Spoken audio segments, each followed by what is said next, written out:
हरिओम प्रिय दर्शकों, यदि आपकी धनु राशि या धनु लग्न है तो इस वीडियो को पूरे ध्यान से देखिएगा, समझिएगा। इस वीडियो में हम समझने वाले हैं, जैसे कि आपने थंबनेल में पढ़ा, 9 अक्टूबर से लेकर 4 फरवरी 2025 तक का ये जो समय है, लगभग 4 महीनों का समय है। इस समय में क्या बदलाव होगा, क्या चमत्कार आपके जीवन में होगा, इसे सब कुछ हम विस्तार से समझेंगे। प्रिय दर्शकों, हम बात कर रहे हैं देवगुरु बृहस्पति की। देवगुरु बृहस्पति एक ऐसे ग्रह हैं जो आपके जीवन में बड़ा महत्वपूर्ण स्थान रखते हैं। हर एक व्यक्ति के जीवन में बहुत ही महत्व रखने वाले ग्रह माने जाते हैं। उसके पीछे कारण क्या है कि देवगुरु बृहस्पति बहुत सारे कारक तत्व हैं जिनके अधिपति हैं। ऐसे कारक तत्व जो हमारे जीवन में बड़ा ही महत्व रखते हैं। देवगुरु बृहस्पति देखा जाए तो आपके जीवन में जन्म से लेके अंत पर्यंत उनके जो कारक तत्व हैं बड़े महत्वपूर्ण हैं। सबसे पहले विद्या के अधिपति देवगुरु बृहस्पति है। तो देवगुरु बृहस्पति आपके विद्यार्थी जीवन को भी बहुत अच्छा बनाते हैं यदि अच्छे हुए। इसके बाद आपका जब विद्यार्थी जीवन पूरा होता है और आप इस गृहस्थ आश्रम में प्रवेश करना चाहते हैं तो विवाह करना होता है। तो विवाह के लिए भी देवगुरु बृहस्पति ही आधिपत्य रखते हैं। विवाह कराने वाले वही हैं। फिर संतान देने वाले, क्योंकि ये गृहस्थ जीवन बिना संतान के अधूरा है, तो संतान देने वाले भी देवगुरु बृहस्पति। फिर आपको धन चाहिए, धन देने वाले देवगुरु बृहस्पति। और फिर मान सम्मान चाहिए तो वो भी देने वाले देवगुरु बृहस्पति। इसके बाद हमको मुक्ति चाहिए, इस जीवन के आवागमन से हमें मुक्ति चाहिए, तो वो भी देने वाले देवगुरु बृहस्पति हैं। जो कि इसमें हर एक ग्रह का अपना अपना महत्व है, परंतु अब देखा जाए तो सुखों को देने वाले शुक्र भी होते हैं। मोक्ष प्राप्त कराने में केतु जैसे ग्रह का भी हाथ होता है। और भी कई सारे अपनी ग्रह अपनी अपनी भूमिका निभाते हैं, परंतु उनमें से एक देवगुरु बृहस्पति हैं जो कि इन कारक तत्वों के आधिपत्य रखने वाले ग्रह माने जाते हैं। इसीलिए देवगुरु बृहस्पति की जब भी कोई स्थिति में परिवर्तन होता है तो बहुत ध्यान से देखना चाहिए, बहुत समझना चाहिए। प्रिय दर्शकों, ये जो वक्र काल है ये आपके जीवन में कई तरह के लाभ देने वाला है, परंतु कुछ सावधानियां भी है, उन्हें भी समझिएगा। देवगुरु बृहस्पति इस समय आप यदि लॉटरी, जुआ, सट्टा इत्यादि क्षेत्रों से धन आगमन करते हैं तो आपको लाभ दिलाने वाले बनेंगे।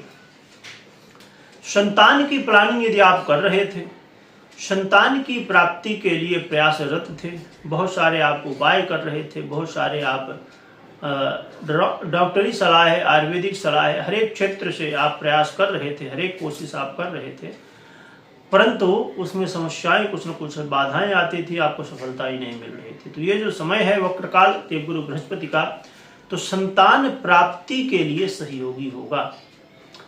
देखिए, शब्दों में विचार करिएगा, सहयोगी होगा। ये नहीं कि बस अब देवगुरु बृहस्पति वक्र हो गए तो संतान अब हो ही जाए। इसके पीछे आपकी जन्म कुंडली में संतान भाव की स्थिति, संतान भाव के कारक ग्रह, संतान भाव से संबंध रखने वाले ग्रह आदि की स्थितियों को देखने के बाद ही निर्णय लिया जा सकता है। परंतु उसमें से एक जो प्रभाव है वो देवगुरु बृहस्पति का भी रहेगा और वो कहीं न कहीं आपको संतान देने वाला प्रभाव रहेगा। विद्यार्थियों के लिए बहुत अच्छा समय, जो स्टूडेंट हैं, विद्यार्थी हैं, उनका ये 4 महीने का समय आपके जीवन में कहीं न कहीं वो स्थिति को बनाने वाला होगा जिसके लिए आप प्रयासरत थे। और ये जो समय है आप अपने कर्म में रत हो जाएंगे। आप अपने कर्म को बड़ी लगन के साथ, बड़े चतुराई के साथ, बुद्धिमता के साथ अपने कर्मों को आप करने वाले हैं। कर्मों का अर्थ कहीं न कहीं आपके जीवन से जुड़ेगा, आपके करियर से जुड़ेगा।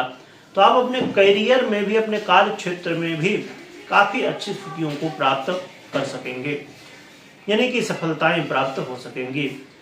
तो ये देवगुरु बृहस्पति का जो वक्र काल है ये आपके लिए, धन वालों के लिए काफ़ी बेहतर साबित होने वाला है। परंतु थोड़ा सा इसमें आप अपने स्वास्थ्य का ध्यान रखिएगा। लोगों से वाद विवाद, कलह के माहौल ना बनने पाए, इस बात का ध्यान रखिएगा। और बिल्कुल भी लेन देन कर्ज की स्थिति से दूर रहिएगा। तो देखा जाए तो इस समय ये कुछ सावधानियां रहेंगी जो आपको अवश्य ध्यान में रखनी चाहिए। क्योंकि देखिए क्या होता है कि हमारे जीवन में, अब समझिए कि हमारे शरीर में कहीं भी एक छोटा सा बिल्कुल नन्हा सा कांटा चुभ जाए तो पूरा शरीर तिलमला उठता है, मतलब पूरे शरीर में दर्द होता है, पूरा शरीर लगता है कि व्यथित हो गया है। इसी तरह हमारे जीवन में बहुत कुछ अच्छा चल रहा हो, बहुत कुछ बढ़िया, सब कुछ हम जैसा चाह रहे हैं वैसा हमें मिल रहा है, चल रहा है, परंतु उसमें एक बाधा यदि कोई आ जाए समझ लीजिए तो फिर तो मुश्किल हो जाती है। अब समझिए कि यदि हमारा स्वास्थ्य ही खराब हो जाए, सब कुछ है हमारे पास, क्या मतलब का, कुछ नहीं। एक बार मैं यहाँ पर ये उदाहरण इसलिए देना चाहूँगा, संभवतः ये एक राशि के लिए है तो हर व्यक्ति तक तो नहीं पहुँच पाएगी ये जानकारी, परंतु कुछ लोगों तक तो पहुँच जाएगी। एक महान भाव थे, अब मुझे नाम नहीं लेना चाहिए, वो कह रहे थे कि अरे धन तो बहुत महत्वपूर्ण है, मैं भी मानता हूँ कि महत्वपूर्ण है, परंतु वो कह रहे थे कि एक व्यक्ति की मृत्यु हो रही है या वो रोगी है, समझ लीजिए उन्होंने कहा था कि वो रोगी है, और एक व्यक्ति दूसरा है वो भी रोगी है, परंतु एक व्यक्ति गरीब है और एक व्यक्ति बहुत अमीर है, तो उसके रोगी होने में उसके रोगी होने में बहुत डिफरेंस है, बिल्कुल बात है। परंतु प्रिय दर्शकों, बीमारी हो या आपके जीवन की जो निश्चित स्थितियां हैं वो आपके इस पैसे से कोई मतलब नहीं रखती। आपने कर्म किया है तो पैसा है आपके पास, नहीं किया है वैसा तो नहीं है, परंतु इससे कोई बीमारी से मतलब नहीं। अब कहेंगे कि अरे आप कैसी बात कर रहे हो, पैसा होगा तो नर्स लगी हैं, नौकर लगे हैं, चाकर लगे हैं, सब कुछ है, बढ़िया ऐसो आराम है।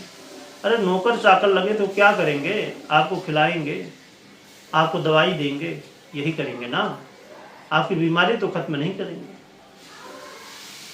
अब कुछ लोग कहेंगे अरे पैसा हो तो बहुत बढ़िया बढ़िया डॉक्टर मिल जाएंगे, ठीक हो जाएगा, संभव नहीं।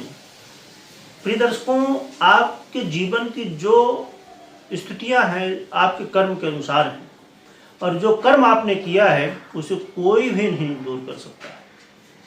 तो ये दिमाग में बैठा लीजिए, पैसा होना चाहिए, पैसा कमाना भी चाहिए, बिल्कुल गृहस्थ जीवन के लिए बहुत जरूरी है, क्योंकि ये जो गृहस्थ आश्रम है ये तीनों आश्रमों को चलाता है, इसलिए पैसा होना बहुत जरूरी, उसके लिए मेहनत भी करना चाहिए, खूब कमाना चाहिए, उसमें कोई गलत बात नहीं है। पर रही बात जो कुछ लोग उदाहरण दे जाते हैं, अरे पैसा, अरे भाई पैसा तो है पर भगवान से बढ़ के नहीं है, आपके कर्मों से बढ़ के नहीं है। आपके कर्म अच्छे हैं, आप बीमार हैं तो भले कितना पैसा हो कुछ नहीं कर पाएंगे, जो बीमारी है जो भोगना वो भोगना ही पड़ेगा। अब रही बात कोई गरीब है तो उसको भी कोई दवाई तो लाएगा, उसके घर का व्यक्ति लाएगा, नौकर चाकर नहीं लगे रहेंगे, उसको दवाई खिलाएगा तो उसके घर को लोग खिलाएंगे, नौकर की जगह अपने घर को लोग खिलाएं तो और भी अच्छी बात है ना।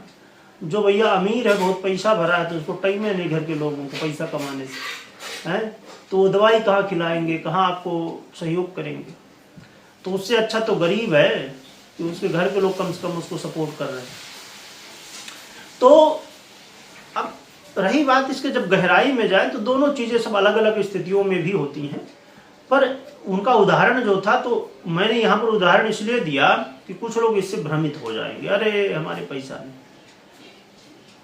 कर्म जरूर करिए, हाँ प्रयास करिए, पर जीवन में दुखी नहीं होना चाहिए कि हमारे पास पैसा नहीं है, कर्म करने की आवश्यकता है।